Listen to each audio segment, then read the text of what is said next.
दोस्तों, सर्दियों का मौसम यूँ तो बहुत अच्छा लगता है, और वहीं अगर बच्चों की बात करें तो मुझे नहीं लगता कि ये मौसम बच्चों को ज़्यादा रास आता है। और ऐसा ही कुछ इस बार हमारे साथ भी हुआ। जैसे ही सर्दियाँ शुरू हुई वैसे ही बच्चे बीमार पड़ गए। मेरे दिमाग में तो यही चल रहा था कि नज़ला खांसी है, बस 2-3 दिन में ठीक हो जाएगा, ज़्यादा से ज़्यादा 1 हफ्ता लग जाएगा। लेकिन इसी बीमारी में ये 1 हफ्ता कब 1 से लेकर 1.5 महीने में बदल गया, पता ही नहीं चला। जब भी हम बच्चों को दिखाने के लिए डॉक्टर के पास गए, उन्होंने हर बार दवाई बदल कर दी, लेकिन कोई खास फर्क पड़ नहीं रहा था।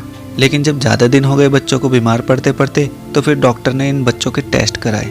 टेस्ट कराने के बाद डॉक्टर ने कहा कि तुम्हें अनाया को भर्ती करना पड़ेगा 2-3 दिन के लिए, क्योंकि एडमिट कराने से 1-2 दिन पहले अनाया को बुखार तो था ही, लेकिन वो उल्टी भी करने लगी थी।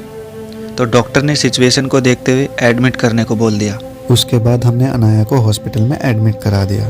वैसे तो बीमार जियान भी था हमारा बेटा, लेकिन वो ऐसी हालत में नहीं था कि उसको हम एडमिट कराए। उसे बुखार था, नज़ला खांसी थी, बस। हॉस्पिटल में एडमिट होने के 1 दिन बाद अनाया ने कुछ खाना शुरू किया, क्योंकि जब से ये बीमार पड़ी थी इसने खाना पीना बंद कर रखा था। बस अगर इसका खाने का मन करता था तो बाहर की चीज़ों को बोलती थी, जैसे कि चिप्स वगैरह। वैसे हमने कोशिश की कि अनाया को बाहर की चीज़ें ज़्यादा ना खिलाएं, क्योंकि हॉस्पिटल से जितना भी जो भी कुछ खाने के लिए मिलता था बच्चों के लिए, हम ज़्यादातर वही कोशिश करते थे कि अनाया वो ही खाए, या फिर बाहर से मैं थोड़े फल लाकर इसे खिलाने की कोशिश करता था ताकि अनाया का जायका ठीक रहे। क्योंकि बुखार में बच्चों का क्या, बड़ों का भी कुछ ज़्यादा खाने का मन नहीं करता, क्योंकि मुँह का स्वाद बिगड़ा रहता है।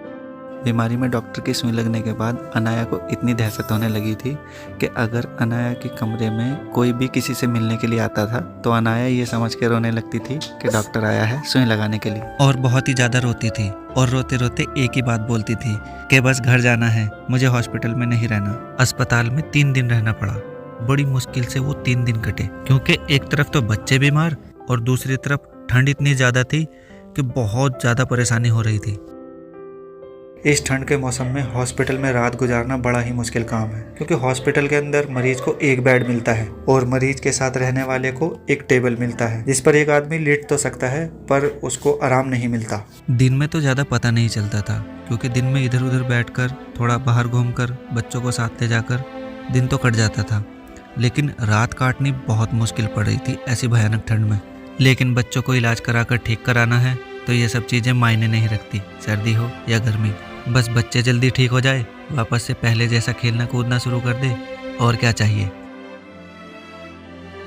क्योंकि बच्चे अगर बीमार पड़ जाए तो घर की रौनक ही खत्म हो जाती है।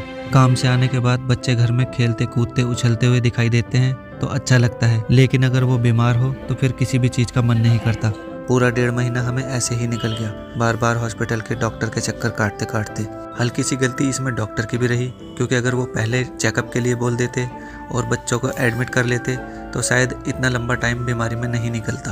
तो आपकी दुआ से और ऊपर वाले के करम से आखिर वो दिन आ ही गया जब डॉक्टर ने कहा कि अब तुम घर जा सकते हो छुट्टी लेकर।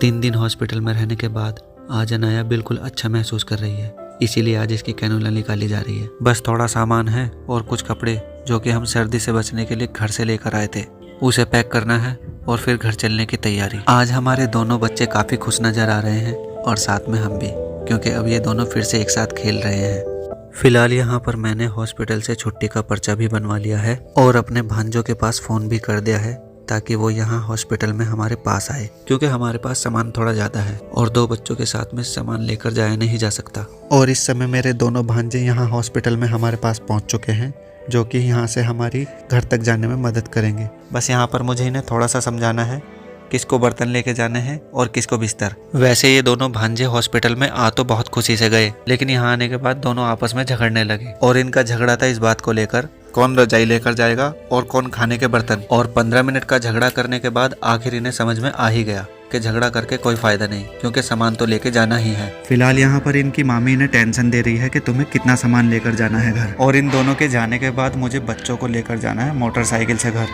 है नो, अब हमारी जो है छुट्टी हो गई ना।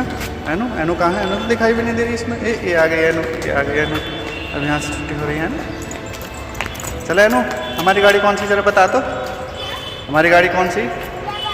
ये वाली? चलो ठीक है, चलो भाई चलो। Anam luck luck luck.